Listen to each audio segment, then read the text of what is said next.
It will certainly go down as one of the best calls ever for this 00 race team. As everybody scattered to pit lane, David Reutimann decided to stay out along with his crew, and it turned out to be a great decision. The 50th Coke 600 is in the history books, and David Reutimann has a big part of NASCAR history. He is now a winner in NASCAR's top series, and so is Michael Waltrip Racing.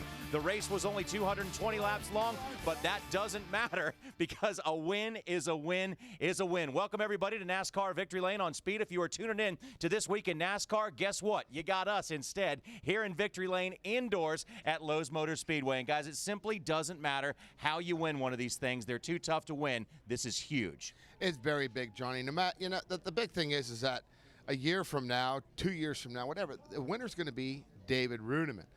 It isn't going to say it was a rain-delayed race and he lucked into it. The bottom line is he was on the lead lap.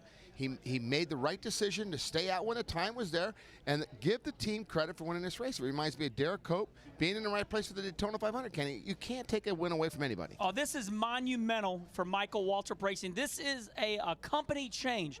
By Michael Waltrip Racing winning this race, this will vault this team into a category that they've never been in before. But I must say, what an interesting weekend. Mike Bliss wins the race Saturday night, the nationwide race. Michael Waltrip here hugging. Of course, that's Lee White from Toyota.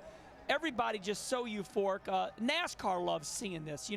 Instead of the stranglehold of the top teams, now this puts this team probably on the winner's circle.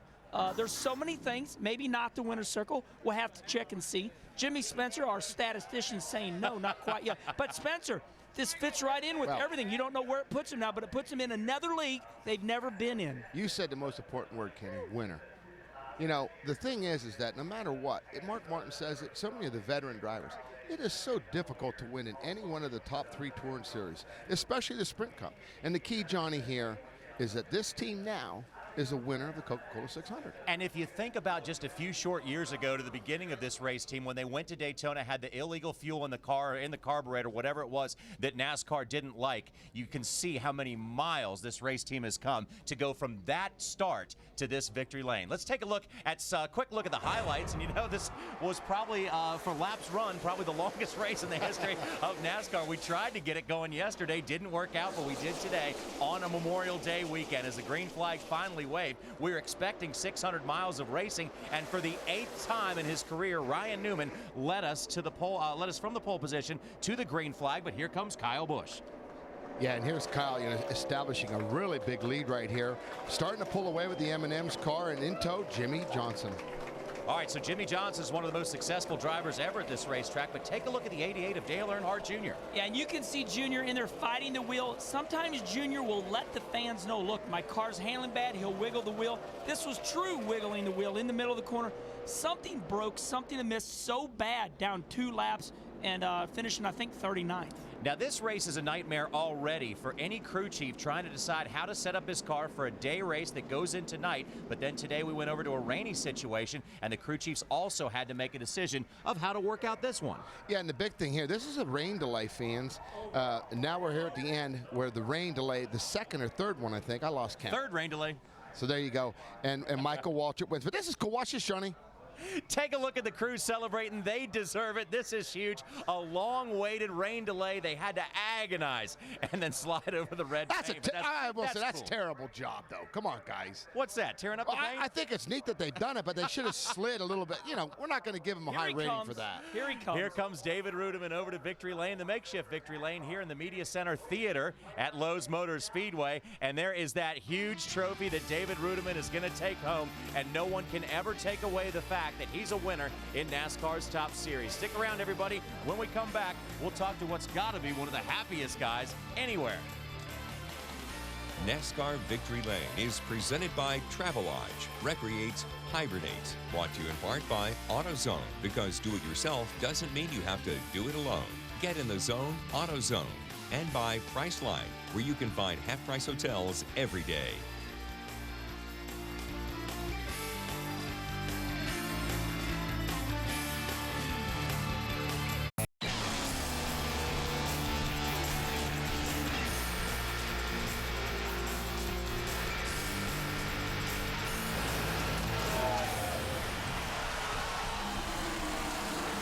Welcome back, everyone, to NASCAR Victory Lane on Speed. We are indoors because of inclement weather at Lowe's Motor Speedway, but it doesn't matter if it's raining or shining. David Reutimann is taking home the trophy for his first win ever in the 50th running of the Coke 600. Welcome back, everybody. And you know what? It doesn't matter how you got it done, what the conditions were. David Reutimann is now a winner in NASCAR's Top Series. Let's take a quick look at some of the highlights from today's race. We remind you, it was supposed to be 400 laps. That didn't happen today, but a lot of things that were supposed to happen today didn't happen as we go green flag racing with Ryan Newman leading the way. And as you notice right there on the start, you know, the 18 car, he spins his wheels. Of course, Ryan Newman said, I'm the pole sitter. I am going to decide to start on the front row outside. One of the first times in the history of NASCAR. But here he comes, the M&M's car of Kyle Busch, passing him on the bottom.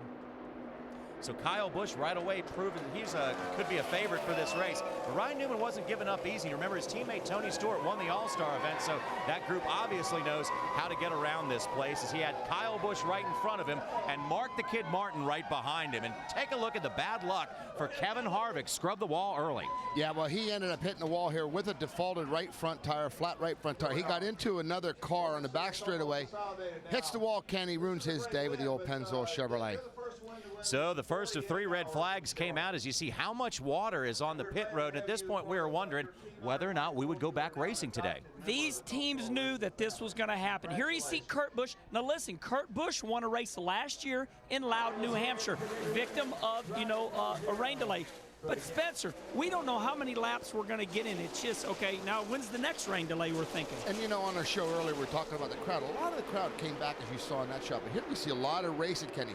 Here's David Reutimann being a factor in this race. But look at Casey Kane underneath McMurray. And here comes Jimmy Johnson. He says, I'm not done yet, guys. This is going to be a 3-wide pass. Hermie talked about it on NASCAR race day. They make it through, Johnny. Do you think these guys are desperate to get up front because they never know when the clouds are going to come back? That's exactly right. The crew chiefs are going, okay, we have to get to lap 201. This is early in the race, but everybody's trying to position themselves for lap 200. Hey, look, it's a 600-mile race, but here's Dale Jr. riding high, sideways. This is a big story. We all want him to win, but listen, there's something broke on this car. He's running dead last right now, and they're getting ready to get lapped as he wiggles the car to show everybody how bad he is. Obviously got trouble with that car as Dale Jr. was running a lap down back in the 40th position as leader Kyle Busch takes it over and makes it look easy to go by Jr. He really does here. Kyle Busch is on a mission here, fans. We've seen this guy lead in so many laps because he just never gives up. And we got to give a call out to Brian Vickers and the number 83 team. They qualified well. They always run well at this track. How many more years is Brian Vickers going to dominate early in this race? Last year, he has a left rear wheel fall off.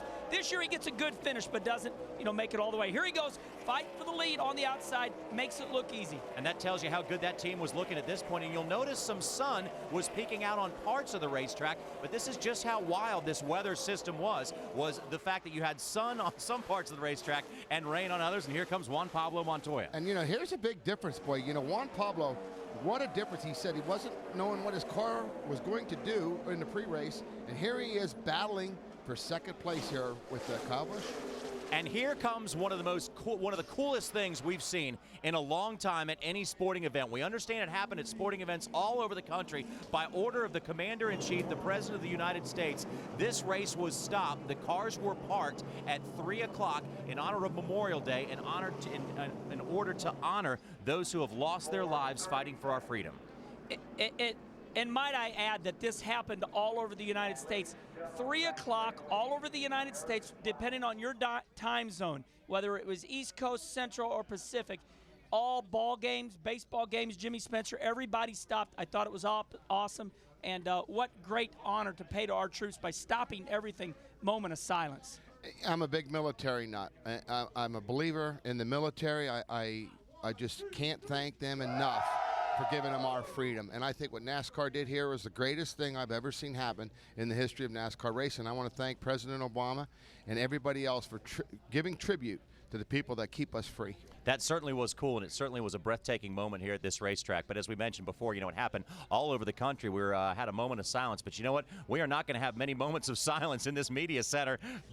Impromptu victory lane for David Reutimann as he's going to take home one of the heaviest trophies and also one of the most significant trophies, certainly, of his life as he is now a Sprint Cup winner. We'll be back with more Victory Lane in a moment.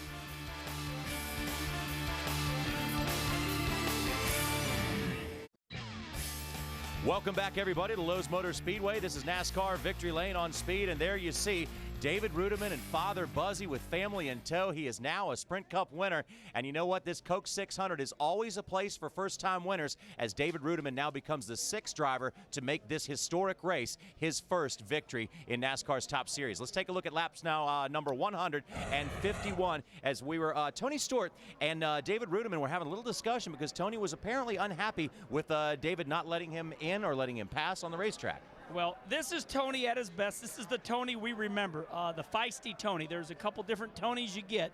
This crew member is getting upset with the way Tony's talking. David Reutimann says, look, let's just stop this, guys. But, you know, David's trying to stop a fight. That guy shouldn't have said a word. He should have left it between David and Tony. That's what happens, Kenny. These crew members get in trouble because they're running their mouth for no reason.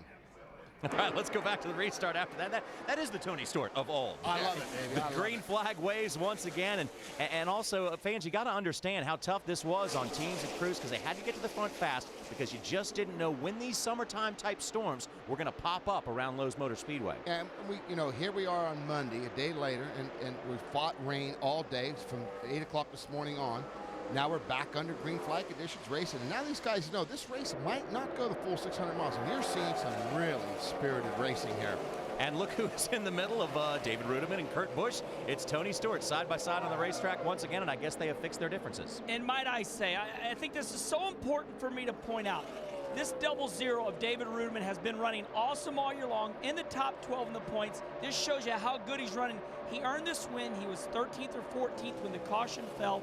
And he ran the top 10 also all day long. He earned it. Now, Carl Edwards also had a shot at this race. It looked like his strategy was playing out just right, but also he had a fast race car if he was passing Casey Kane. Yeah, and Casey Kane was strong on the high side. Carl made a bold move there on the bottom, and he starts pulling away. And that's what I noticed, fans. A lot of cars would hit and miss here and start pulling away. Here's an unfortunate deal. Kurt Busch pinning out of place, right front wheel loose. The boys did not get the wheel tight, and in turn, he has to pit, lose a lap, Kenny. And now we're getting to the part with a crucial part of the race where we're hitting lap number 200. Now, once it gets by lap number 200, it is an official race according to NASCAR rules. So you want to be out front at this point. Yeah, and here's the 418 leading and the 48 second right there as you see. But here comes the battle. Here comes Cousin Carl. High and wide, Kenny going after him. And look at that guy in the back. Now, Kyle Busch had a fairly comfortable lead, but this couldn't have been a very comfortable moment as watch the car control on Kyle Busch's part. He's leading, and there he goes. It doesn't matter. That's fans. This guy, look, watch this. He's driving hard. It's right, Johnny. You hit the nail on the head. This guy doesn't know what it is to surrender. That's why I like Kyle Busch. He just consistently gets after it. Yellow flag is going to come out again, this time because of rain. And this is the time where everybody's going to have to make one serious judgment call because it could mean the difference between a victory or just another finish. But let's call facts. Looky here. First of all, we got a loose wheel get hit by Reed Sorensen at this time in the game, everybody. It's a crew member. Ouch. Yeah, and he turns out to be okay. He smiles. He's like, man, I made a really, I was trying to get in there. But now at this point, everybody knows in the whole racing fraternity that this race is going to go to lap 200. So nobody thought we were going 600 miles. And I really wanted to point that out, that everybody knew this race was to 200 laps. Here we go. The announcement for the win. The announcement comes for David Reutimann. The rain is too much. The crews simply can't get this track dry in time to finish the 600 miles. Lee White from Toyota, Michael Waltrip, the owner of Michael Waltrip Racing. And there we see the crew. Jimmy, once they did hit the paint, they stopped. I know, that's what I'm telling you. Oh, now that guy, at least that guy's giving us a little Spence, hurrah. We'll send you down there in a minute and see if we can get you to slide a little bit better than that on the grass. And it's probably a little bit wetter by now. That guy in the gray, though, he just stopped wherever he was. Oh, he burned his arm. I love it, baby. Hey, he was the next football player. Look at the size of him. They don't care about the rain. They don't care about the mud. They are winners, as you see David Reutimann on top of a finisher's list at the Coke 600. Doesn't matter how long it was, he's a winner. And a lot of players here, Kenny. Fourth, Carl Edwards, Brian Vickers, how about Kyle Busch, Casey Kane? A lot of different players Joey today. Logano. Hey, I want to point it out right now. Joey Logano is for real. That's like his third top 10. The kid looks really good. Tony Stewart in the Biff, 19th and 20th. Scott Speed, another good finish for him as he finished 18th. Yeah, Mark Martin was a lot stronger than that. Good run for Bill Elliott, Jeff Gordon, Jimmy Johnson, not where they wanted to end up. And Bill Mark Elliott. Martin, of course, had the tire go across the pit lane out of his pit, and so he was penalized for that. Jamie McMurray, a former winner at this racetrack, finished 21st. Stremme, Truex, Jeff Burton, the guy who won last October here, and Marcus Ambrose in 26. Well, you're starting to see something interesting here, Kenny. Childress' team, not good at all. We saw Burton. Here's Clint Boyer, 36th. Not indicative of how good they should be. And, of course, the biggest controversy of the race, Dale Earnhardt Jr. continues to struggle, 38th position. That will be in the papers all week long. What are we going to do? We've got to get Junior a win. And last ride there for Scott Riggs and Tommy Baldwin. Good luck to Tommy Baldwin next week at Dover. Very, very tough day for Kevin Harvick, another one of those Richard Childress Racing drivers. Jeff Gordon has managed to hold on to his point lead and actually extend it a little bit over Tony Stewart. Yeah, and here we got the normal players in this thing. You know, Jimmy and Denny. Kurt's up there, new for him this year. Ryan Newman all the way up to 7th. Kyle Busch up 6th. Pretty doggone good, Kenny. Well, I'm just so impressed by Ryan Newman. He's playing his cards right now, finishes 2nd today. And then, of course, Mark the Kid Martin has a good day, but a bad miscue in the pits, and he still is in the top 12 in the points. Yeah, and only one car, Childress, is in the camp, 8th. Jeff Burton and did not run good at all today, Johnny. Well, after what we're now calling the 24 hours of Concord, North Carolina at Lowe's Motor Speedway because of this rain, we're now going to pack it up and send it on up to that concrete carnivore known as Miles the Monster in Dover, Delaware. It's Friday on Speed. It's NASCAR Trackside. Kicks everything off at 7 Eastern. It's NASCAR Friday on Speed, brought to you by Advance Auto Parts. Keep the wheels turning. As David Reutimann sprays the champagne all over his friends and family members, we're going to have David come over and talk to us in just a minute, and I hope he doesn't come armed. What a historic day at Lowe's Motor Speedway. The 50th running of the Coke 600 is in the history books, and now Michael Waltrip Racing has joined the ranks of winners in the Sprint Cup Series, and the driver who delivered that victory to Michael and company is David Reutimann. We're glad to have David with us, along with Father Buzzy. This is always such a family affair, but David, you got to tell us just how agonizing it was to have that camera in your face for what seemed like 5 days waiting for this decision. Yeah, it seemed like it just took forever, man, and I was fully convinced that, like we had seen all day long, it was going to rain, it was going to stop, they're going to drive the track, and we were going to go again. So Rodney Childers and I just talked about what we were going to change on the car to try to get to the point where we needed to be during the race. And but when it comes to Rodney Childers made the perfect call. He told me to stay out, and I was ready to come down pit road, and I was thinking, man, I don't know if this is the right call or not, but I'll never question him again for as long as I live, for sure. Hey, David, I have a comment, then I'm going to ask you a question. My comment is this: you're a great race car driver. You ran in the top 15 all day long. Great race car drivers win rain delays. You look at Kurt Busch, he won Loudon last year. Ryan Newman won his very first race at Loudon in a rain delay. Darrell Waltrip run here rain delay. Michael Waltrip won rain delay. Dale Earnhardt Jr. wins a shortened gas mileage last year. I just want to let you know, I feel that you deserve this win. You're a great person, and I just want to let you know that, because I know I listened to your interview, and you're like, well, we might have lucked into this one. You were in the right position. I just want to let you know that you're a good man. Thank you. My question is, your dad is right there, Buzzy Reutimann. And how big is this to have your father here for your first Cup win? It's huge, because he's what kept me going. He's what kept pushing me, and taught me the right way and the wrong way, even though I kept doing the wrong way every week. It seemed like, but it's just great to have him. We always joked around. It's like, man, you're gonna screw around and win one of these things.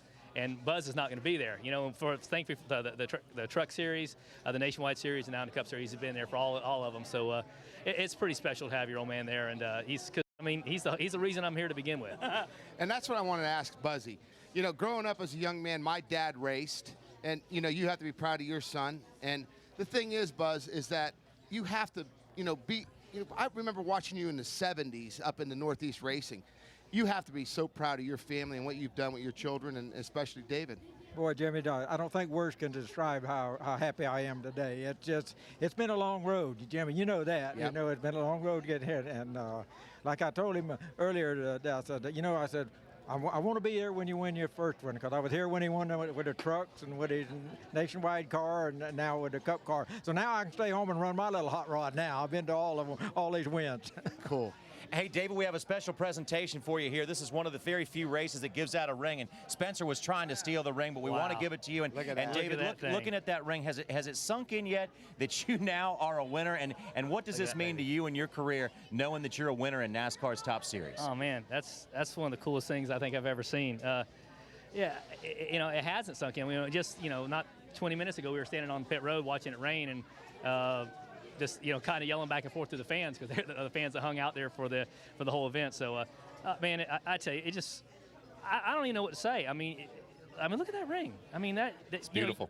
David, it's forever. The thing is that yes, you won this race, and people are going to criticize me because of the rain. But you have ran strong this year. 4th at Vegas. You have ran strong at every race this year. Yeah, we've been good. I mean, the last 3 weeks haven't been the best to us, but yeah, we had a decent car all day, and we needed to work on it to make it better in order to contend to to be in the top 5, be in the top 5. But I mean, the way I look at it, there, all those guys had the opportunity in front of me to stay out. Yep. All those guys could have stayed out. We stayed out. Sure, I mean, when you envision yourself winning your first Cup race, this is not how you envision it. Yep. And we know we were very fortunate and blessed to have this happen today. But somebody's got to win it. So I figured, might as well be me today. David Reutimann, Coke 600 winner. They'll get on me if I don't ask the question.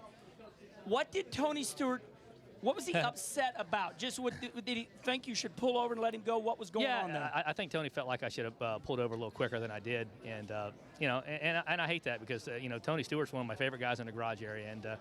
And I think it's probably more for my benefit than it is anything else. I mean, when you got a guy like Tony Stewart comes down there and chews you out, well, maybe you should pay attention to the guy. So he's cool. Tony's a cool guy, and he just, I didn't totally agree with everything he said, but I still respect him, and I'll try to do a little bit better job next time. Well, that's part of racing right there, but part of winning, David Reutimann is celebrating. You are now a winner in NASCAR's Top Series, and no one can ever take that away from you. No, this stuff is cool. And this ring, I mean, look at that thing. That's that trophy also. Yeah, the trophy. The trophy's something else. I'm gonna wear it all over. I don't blame you. Everywhere I go, I'm gonna wear that bad boy. Look at that thing. David Reutimann, thanks a lot, and Buzzy, thanks for coming by, and what a great day this was to witness a first-time winner. We want to say congratulations to David Reutimann from NASCAR Banking, only from Bank of America, and we'll teach the crew how to do a little bit better victory slide. We'll get back to him. Welcome back, everybody. This is the first time we've been outside in quite a while on NASCAR Victory Lane. There you see the winning car from Michael Waltrip Racing. That's a Toyota Camry in Victory Lane from MWR in the 50th running, the golden anniversary of the Coke 600. And when you think about a few years back when Michael Waltrip made his entry into Sprint Cup racing as an owner, Michael, your team has come so far. This must feel so good. It feels great. The whole year's been fun for me to watch Marcus Ambrose stumble over from Australia and drive up to the top 5 at Bristol. I'm like, this dude knows how to do this. And then he finishes in the top 5 up at Talladega. David's been there all year long, nipping at that chase, running up front, and he put himself in a position today to win the darn race. And what a call by Rodney Childers. Those guys, all those cars in front of him had the opportunity to take a right instead of a left. They all went left. David went straight, stayed on the track, and baby, he's won the 50th running. How cool was it? That's awesome. I'll be quiet in a second, but how cool was it? You don't have to be, Michael. Kenny, can't you be quiet? Buzzy Reutimann. Yeah. Buzzy and David, I watched them see each other after it was called. I saw their first moment together, and it made me miss my dad so bad. It made me cry because they just were so happy to be. Look at this. Oh, that's me. But that was cool too. Michael, and that's my question. I know you and I talked when you first started this operation, and you said, Jimmy, I want this to be for the long term. This has to be really gratifying to you personally to win. I think it's important to remember we've been racing cars now for just over 2 years. Well, this is the beginning of our 3rd season. And we're racing against Mr. Hendrick, Mr. Penske. Those guys have been doing it for 25 years. And we've got ourselves rooted. We've got established. We can go out there and contend and compete. That is a tremendous accomplishment. It wouldn't be possible. I wouldn't even have a team if it weren't for Toyota. But just think of the commitment Napa made to me in order for me to be able to race cars as an owner. Look at the commitment that Aaron's made. And Aaron's has just won the darn Coca-Cola 600. I'm just so impressed. Lowe's Foods on the car, Best Western, so many great sponsors. And they're the reason why we survived, Jimmy. We almost didn't make it out of 07. I know. And I rented a building from you, and sometime my payment was late. You know what? That's a real behind the scenes That's another story. But the key here, fans, is this is what I like about what Tommy Baldwin's doing. This is what I like about what Michael Waltrip. This is the future of our sport, Michael, and this is why I'm proud to say that you are the future, and you're young enough, and you're going to build an organization. This is what's pretty cool. Well, what's fun for me is there's 240 or 50 people that work at MWR, and they genuinely want to see it succeed. They feel like they're part of it. You know, we've built a team to where I walk around on the shop floor. They come up to my office. I'm not some figurehead. I'm the dude on the floor listening to what their problems are. We have a great management staff with Ty and Cal and Larry, and we have tremendous people, Steve Hallam. We've come a long way, but it's fun because the people that work there appreciate the way we're going about it, and that's how you build a long-lasting organization. Michael, obviously, me and you've been good friends for years, but I heard you say to me one time, man, if I could just win one race with my new team, it would do wonders. I know you're excited right now. By winning this race, right off the top of your head, what pressure has it relieved? Did anybody on you? I mean, what's the first sponsor, the person? What is so relieved about winning the first race? I talked to Tony Stewart. What did he say? He told me that he cussed out my driver, and I said, oh, you'll get over that, and he agreed he would. But he said he got 120-some text messages after he won last weekend. My record was 106 after the Daytona 500, and I haven't had my phone yet. I haven't been to my phone, so I'm just looking forward to Mr. Ken Butler. Ken Butler, you know how good Ken is to me. Good guy. I mean, he put Kenny in a car to run the Daytona 500. Mr. Ken Butler, thank you for what you've done. Robin Loudermilk, everybody at Aaron's, they made it possible. And I don't know what it's going to change or what it'll do, Kenny, but I know what they'll want. It's a bit more. They'll want to win another one. So that's what we have to do. Because, Michael, you know you can have cars, tires, rigs, shakers, anything like that, but you got to have the people. Oh, the people are so key. And we've got basically the same group of people that started there, the same management team, the same folks, but we've added to it. We put more people in places to where we're more diverse. We can go testing on one day in VIR, and we can go to Little Rock the next day. We've got people that are able to pull all that off. So we're real proud of our team, and we're real proud of our direction, but we certainly understand that winning one race, it feels so cool right now, but that doesn't get us where we want to be. Are you delirious right now? I might be a little messed up. And I'll explain to you what I got to live with. This is my world. Oxygen, baby. Somebody's going to say, man, great job yesterday. And I'll say, thank you. I finished 30th. No, you're the winner. I mean, I'm the both. car owner. I'm the winner and I'm the loser. Now, that's almost unfair to what, like, you know how fragile I am anyway. Right. I got to walk around as a winner and a loser. Just go to the you part of can your do it. brain that's the winner. Just stick with that part. Two-time Daytona 500 winner. Woohoo! All right, Mikey, we're going to set you loose to go celebrate. Congratulations, man. job, Way to Michael. go. This I is a love you guys. Thank you milestone so year much. You're the best. for Michael Waltrip Racing, as they are now among the winners in NASCAR Sprint Cup competition. Now, when it comes to protecting the win from Valvoline, here is the part of the race that was the one that protected the win. Running 13th, David Reutimann and crew chief Rodney Childers decided to stay out, and that protected the win. Thursday night at 10 Eastern, catch back-to-back all-new episodes of Wrecked. A pair of devastating collisions will force O'Hare to risk life and limb in treacherous winter conditions. Wrecked, Life in the Crash Lane, Thursday night beginning at 10 Eastern, exclusively on Speed.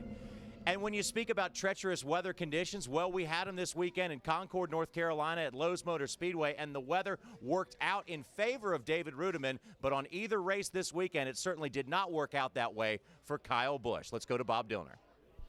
Tough day here at the Lowe's Motor Speedway, especially for the weekend for Kyle Busch. Mother Nature has not been kind to you, man. Just talk about today.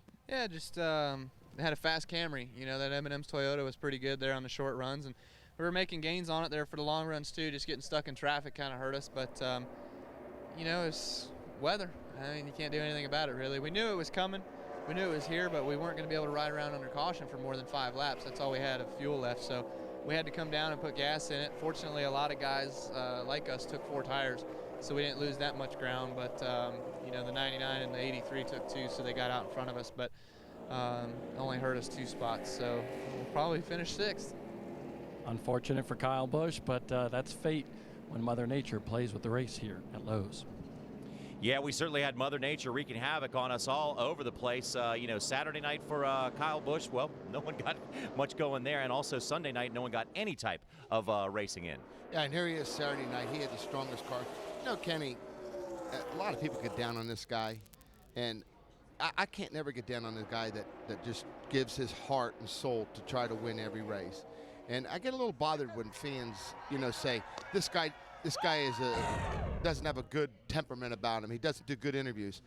How in the heck can you give a good interview when you just lost the Coca-Cola 600 or you lost the race on Saturday night? I just can't agree with him. I agree with Kyle. He has every right to be upset. Well, I have to say, what kind of fan are you? What kind of fan are you? Do you care what the person's like? I hear so many people go, I want to like him, but when he runs second, he's upset. So, if you're that kind of fan, okay. He gets booed constantly. So, it's up to each individual. I know that when you watch the NBA and one of the players, is a bad guy, they boo him. But as soon as he gets suspended, they want him back on their team because he's a winner. So you have to decide what kind of fan you are, and then you play that game. Now, if you want to see just what kind of driver Kyle Busch is, take a look at this video of Kyle Busch with a huge lead in a long race. Look at how hard he's still driving the car. Yeah, and here he is. Whoa, fans, what's that? That's hard driving. That's hard driving, Johnny. You're so right. And this is my point. I can't get down on a competitor that wants to win. And I will never stop pulling for somebody. And the end result is that I have to keep rooting for people that drive their heart out. Kyle Busch is one of them, and I'm going to keep pulling for him. Tony Stewart's another one. These guys, I like them. For that point, they just never give up. And Kenny, Kyle Busch definitely did not give up last year after he had the bad championship run. He's back. You know what? Last year, I always went out on the limb, and I was the one that always said, and I'm not bragging on myself, but I was the one that went out on a limb, and I said, I love this kid. He's awesome, and I would aggravate all of you. I would taunt you and go, oh, all he does is win all the races, and all you do is boo him. So now we're at a point now where y'all are starting to warm up to me. He is a good kid. Let me tell you what, when we're at a little short track like Macon Speedway, twice he's come up to my dirt track and said, heck yeah, Kenny, I'll help you out. So, hey, we're all poor losers. When Spence lost a race and runs second, he's like, darn it, I wanted to win. So, hey, look, I love him for the way he is because you need vanilla, you need chocolate, you need a winner, you need a loser, you need a good guy and a bad guy. He's the bad guy for you, so there you go. A bad guy who's a great race car driver at age 24. Johnny, than 50. He said you're vanilla. I'm vanilla? What kind of Don't listen to the voices in your head, Kenny Wallace. Flavor. Friday on Speed, the NASCAR Camping World Truck Series takes on the Monster Mile, a track that turns the toughest trucks into piles of twisted metal. Don't miss the NASCAR Camping World Truck Series on Speed, Friday at 8 p.m. Eastern. NASCAR on Speed. Be there.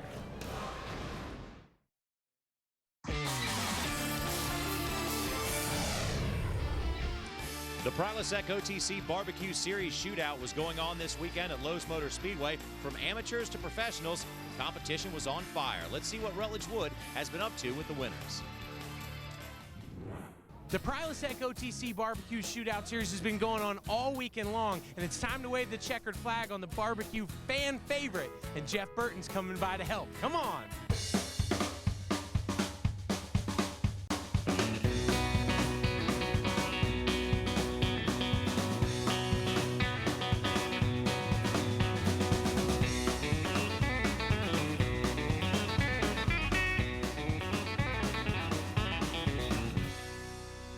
So we're here with the fan favorite winner, Mike Davis from Laudable Barbecue. Jeff Burton gave you the trophy. How excited are you? Man, we are stoked. This is unbelievable. And then to give Jeff to give us the trophy on top of that, that's just... You can't beat it. I know. The only thing could have been better if you could have done it for us. So. Now, what do you think put you guys over the top? Well, it's just the quality of food that we put out, the enthusiasm that we show out there. The fans have the best attitude, towards us out here, coming through, helping us out. When you're good, you're good. The Prilosec OTC Barbecue Shootout is a supporter of the Speedway Children's Charities. To learn more about these worthy causes, please visit speedwaycharities.org and stick with us. When we come back, we're going to look back at more of the Coke 600, look ahead to Dover.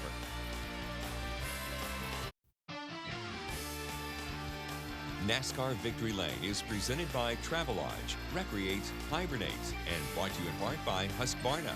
Master your great outdoors with Husqvarna. Professionally proven outdoor power equipment. To find your nearest dealer, visit Husqvarna.com. Welcome back to Concord, North Carolina. A brief hint of sunshine, and there is a big, heavy trophy that has gone to David Reutimann after the 50th running of the Coke 600. Now, of course, this 50th running of this huge race will be known as the race where David Reutimann and Rodney Childers made the right call to stay out. But there were other drivers and crew chief combinations that made the same call and ended up with surprising finishes. For us, I mean, Bob took a gamble just getting 2 tires. The big gamble would have been to do what David did. We'd be in victory lane, but a great point stay for us, everybody on the Aflac team, and you know, a pretty good race there for all the fans that stuck around. So glad we got as much as we did. You know, we were a 20th place car, and you know, if we pitted, we're gonna come back out 20th, maybe 18th. It was gonna be the best we can get. Maybe we can take 2 tires and get up into 12th. But if we just stay out altogether, we had a shot at maybe winning the thing. And it's too bad two more other guys had the same thought, or else we would have been sitting pretty. But you know, it was a good run for us. Our car was pretty good all day long, and we never went a lap down. So when you start 37th, you know, you have that chance of going a lap down. And Kurt worked on it, made a great call there to stay out. We agreed on the back straightaway and went for it. So you know, third place is third place no matter how you get it. We didn't run as well today as I thought we were going to, but in the end we had the car that was capable strategy-wise to get us in this position. And you know, the guys are doing a good job. The car's staying together, it's fast, and just keep doing what we're doing. We'll get what we want. Hey, so as much bad luck as happens to drivers and teams throughout the year, it's good to see some good luck come on some of these guys that really needed good finishes, and that was great to see Robbie Gordon have such a good finish. But let's talk about what was probably a pretty agonizing decision for NASCAR. You're darned if you do, you're darned if you don't. When you have summertime storms popping up left and right and a 2-hour drying process, you know, whatever call you make is going to be criticized. Well, yeah, Johnny, and the thing that bothers me is that this is already the second rain delay. Don't forget, it was Sunday yesterday, and they tried their hardest to get this thing in, and they couldn't. And now we're here again the second day, and off and on they had 3 rain delays, Kenny, today. You know, they were faced with a very important decision, and they made the right decision, in my opinion. And the reason why is the fans had to get home, the drivers, the crew members, everybody had to get ready to go to Dover. And I think I got to applaud NASCAR. They kept trying as hard as they can. They do every week. I tip my hat to them for what they did. And it's still raining. So, I mean, it's still raining. And, of course, you got to respect that, you know, how much longer are we going to go? And it's a joke, but it's true. It's a 24 hours of Daytona. But I think that what bothers me, and I know it will be a debate, is, you know, David Reutimann thinking that, you know, I lucked into this thing. I think that's what bothers me. I don't like that. And let me just say this, okay? The Coke 600 always comes down to something. Remember, Tony Stewart was going to win it, flat tire. Okay, Casey Mears won it on gas mileage. Yeah. So this race is about this situation. And let us hope for David Reutimann, when he cashes the big check and puts that trophy up on his shelf, he will realize that he did truly win this race. And there's going to be nothing written in the history book about a rain delay. It's going to be written that David Reutimann did win that race. So let's set our sights now on tomorrow at the Research and Development Center here for NASCAR in Concord, North Carolina. They're going to have what is called kind of like a town hall meeting among drivers, owners, and NASCAR, where NASCAR will be listening and soliciting opinions about how to improve the sport. You know, Kenny, both you and I agree with this. This is a big decision. I think NASCAR is doing the right thing here, simply from the standpoint we've had some great races this year. We've also had some guys getting out of their car saying, well, you can't pass if you know, it's track position. There's so many complaints. What NASCAR is going to do is address these problems. They're going to listen to everything. Double file restart, you heard Booty Barker say on our NASCAR Race Day show. So I think NASCAR is making a big step. They're making a step in the right direction to make our sport better. You know, and I'll tell you what, the first question I would ask, and leave it up to me, but I would say, why did you decide to have this meeting? What is happening at NASCAR that you said we're going to have this meeting? And I pretty much know what the answer is going to be. They're going to say, look, right now the sport's leveled out. We want your opinion. You know, all you drivers, every time you drivers do an interview, you talk that whoever's the leader, we can't pass. So I'm sure that this meeting is going to be about, and I always make fun of it because Mr. France told my brother this once. He said, Rusty, it's not about you. It's about the show. So, Spence, I think they're going to talk about how to make the show better because they're tired of everybody going, they're boring. We need more races like the All-Star race. Hey, well, guys, excuse me, Jimmy, is it safe to say now, though, this is kind of turning NASCAR from a dictatorship into a democracy? Oh, I think it is, Johnny. You know, that was good. We had a great race today. We had in my opinion, the Sprint Nextel race Saturday night was the best of all time. Right here, look at this, 3 wide racing. These guys are racing hard. They come off the corner 3 wide. We're seeing good racing. The thing that I think NASCAR needs to do is two double file restart with the lucky dog, Aaron's lucky dog. They don't have to worry about that anymore. Double file restart and slow the cars down with a carburetor rule, Kenny.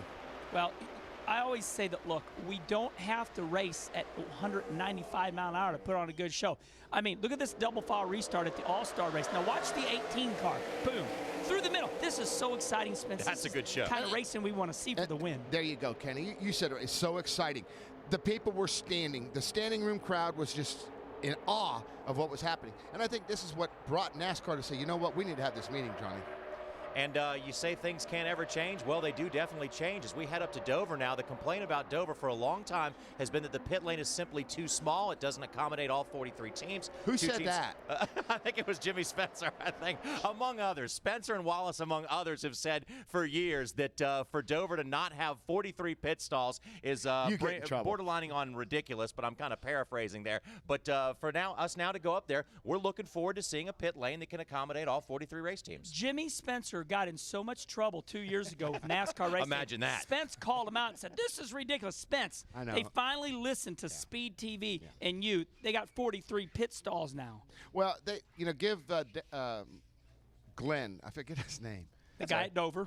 The guy at Dover, Mr. McGlynn is his name. And he chewed my butt out big time. But I says, listen, we are the world's greatest stock car series. And we need 43 pit stalls.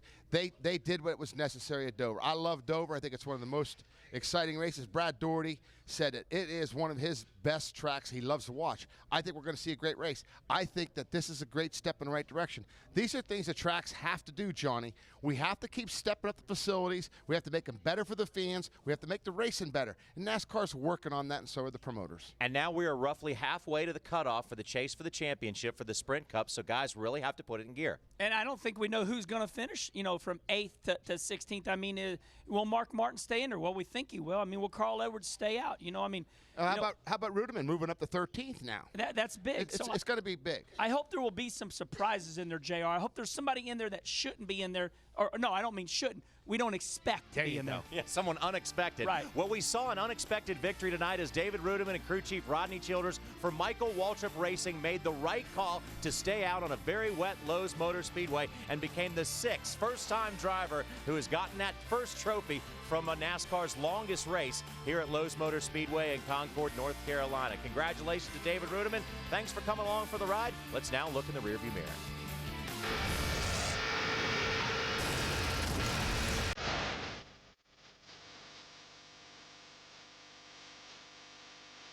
Not only is it Memorial Day, we're in the World Center of Stock Car Racing, and we're saluting our troops.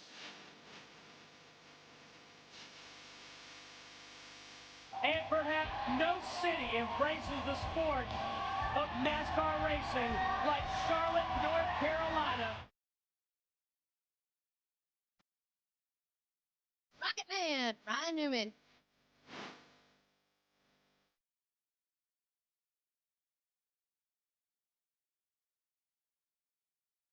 Wait a minute, I'm in a meeting. Mother Nature is a race fan.